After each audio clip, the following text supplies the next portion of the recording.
sun cream on because it's a pretty hot day today. And I'm ginger. Hello everyone and welcome to another video. Today I wanted to talk about how I go about shooting in harsh sunlight.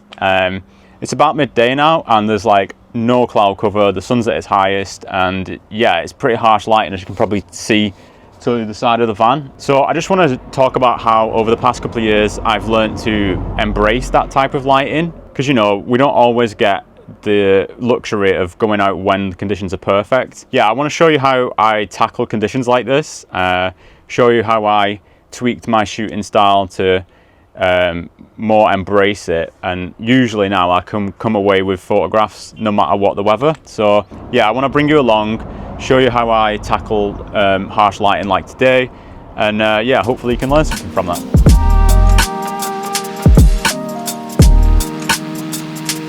So yeah, we're gonna climb up here, follow the stream. There's quite a lot of waterfalls around here, and then quite a lot of them are facing Tri-Fan. I think that's how you pronounce it.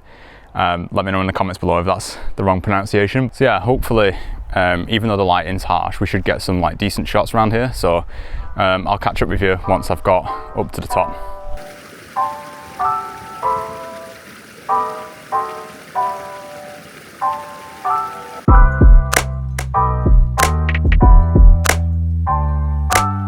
So you join me halfway up the mountain, and as you can tell, the lighting is very harsh right now. And first bit of advice, and my future self should take this advice really, don't come to a place like this.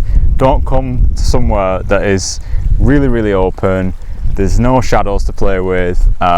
It's also really hot, so lugging my gear up here has been an absolute chore. I'm actually on the way back down now, just because I didn't really see much up there that was worth filming.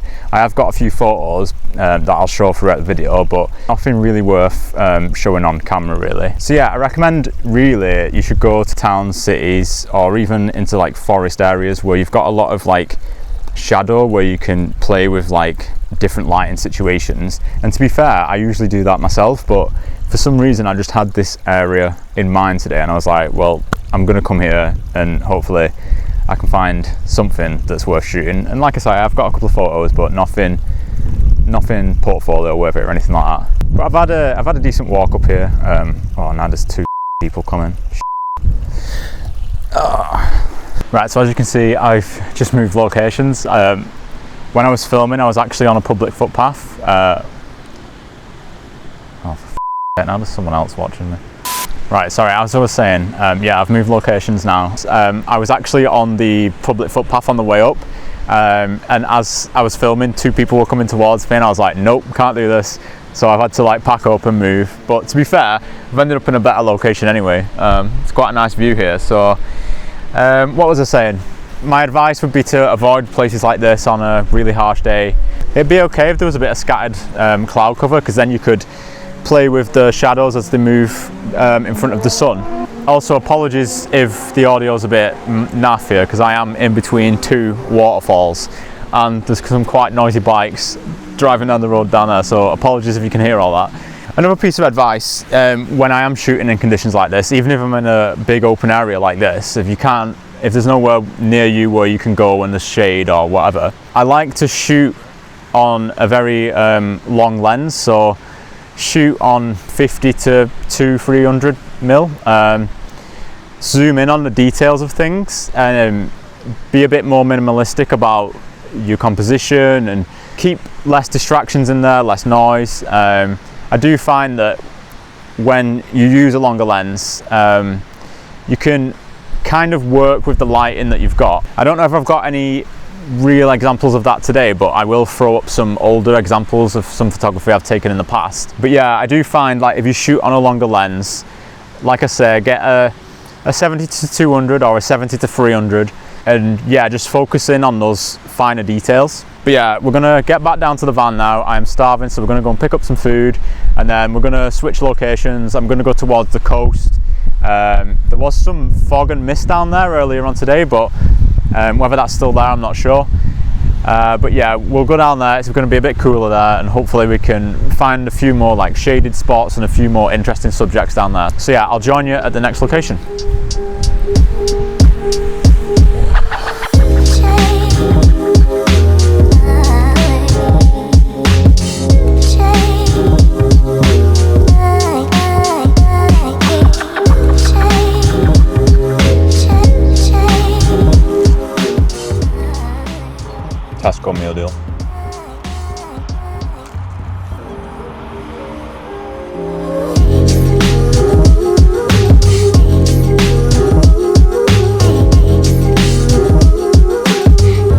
I'm all fueled up again now, and as you can see, we're at a different spot again. We're down at the coast now. I'm not actually sure of the name of the spot where we're at, to be honest. Just at a car park where I've drove past before, and we're just right on the beach now. So yeah, I'm gonna head down this coastal path, see what subjects we can find, see if we can find any nice compositions down there.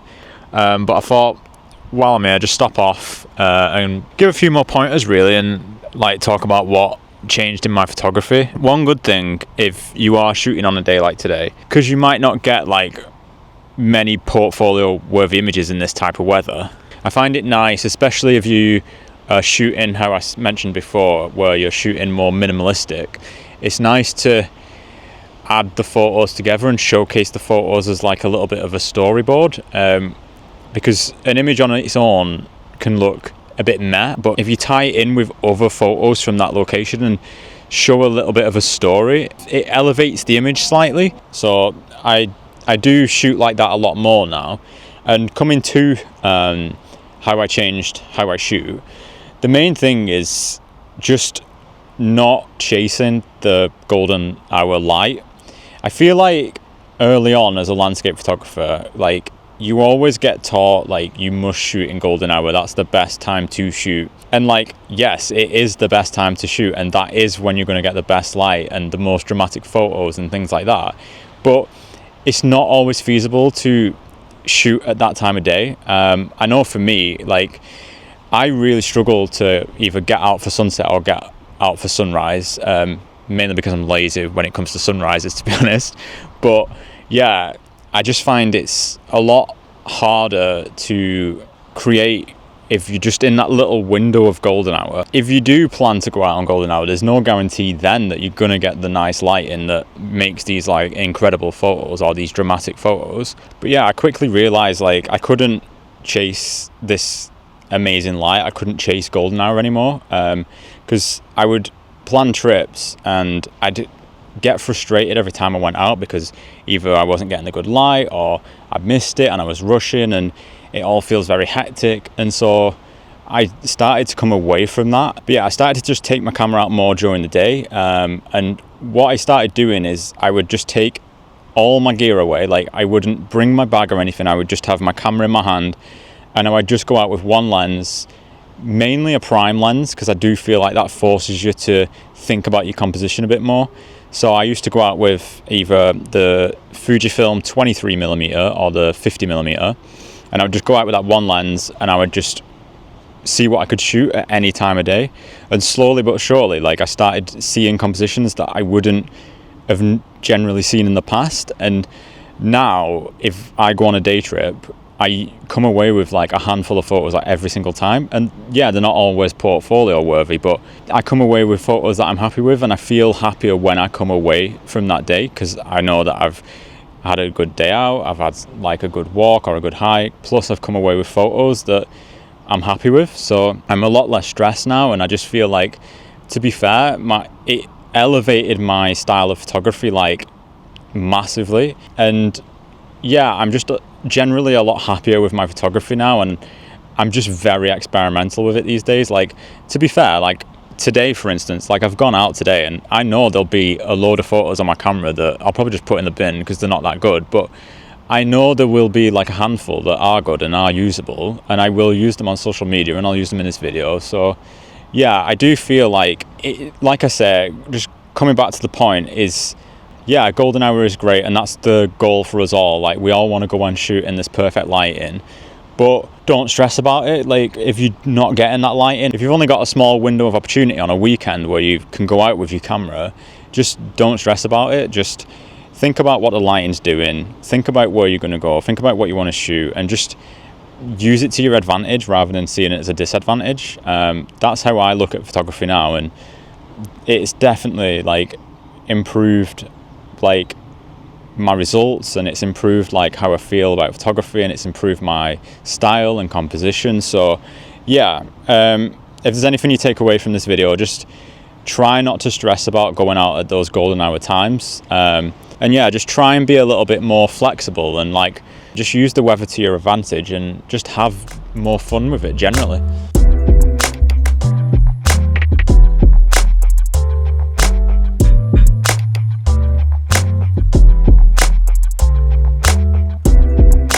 I've just been taking some photographs of like this mining pier where, like, I'm not sure what material they mine, but they mine it from the hill and then it all comes down and goes straight to the ship.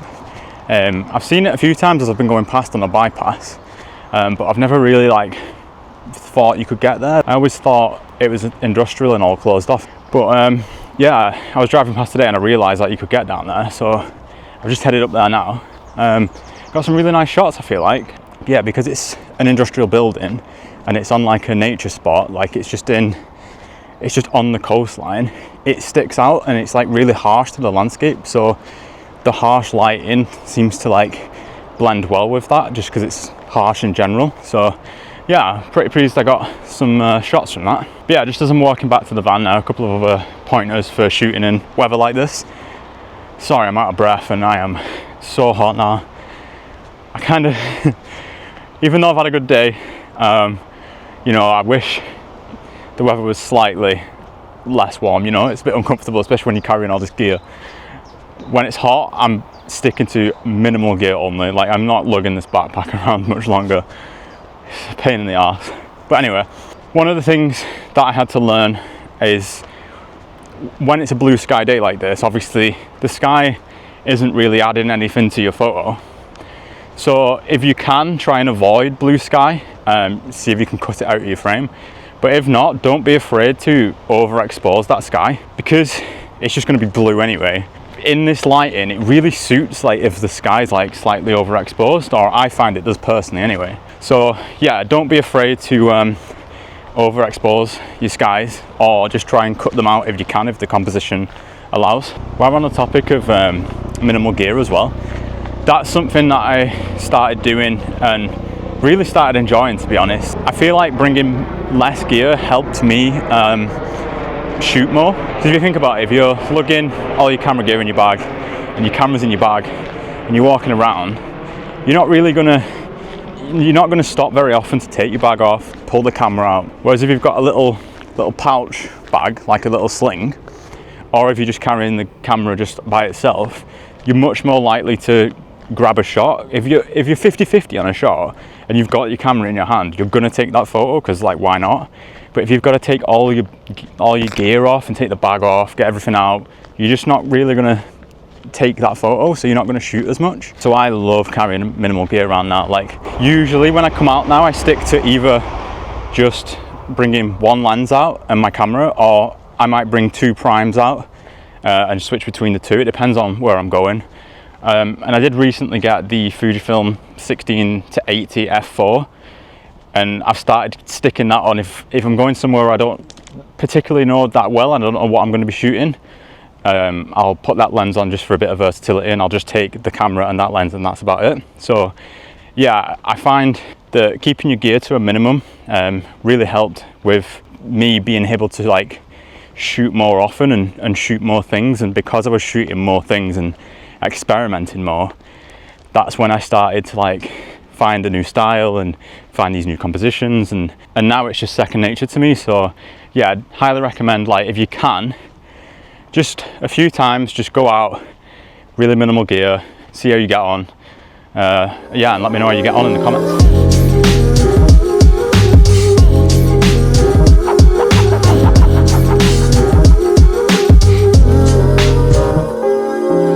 Right, and that's where I'm going to leave it today.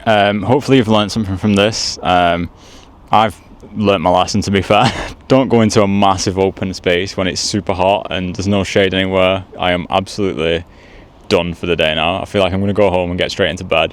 But yeah, hopefully you've learnt something from this. Like I said, don't be afraid to go out in weather like this. Don't be afraid to go out if it's pouring down as well. Like, any weather, just if you've got this, if that's the only free time you've got, just get out there and shoot. Obviously it's great if you can go out in golden hour, like that's what we all want, but you know, it's not always feasible, is it? So, and you'll come out on a day like today and you'll probably have fun, you'll probably enjoy yourself. So, but yeah, thanks so much for watching. Don't forget to like and subscribe, share the video with anyone you think might enjoy this. Anything like that really helps the channel, so really appreciate it. And if you want to see some more photos from me, my Instagram's linked down below. Give me a follow there if you want.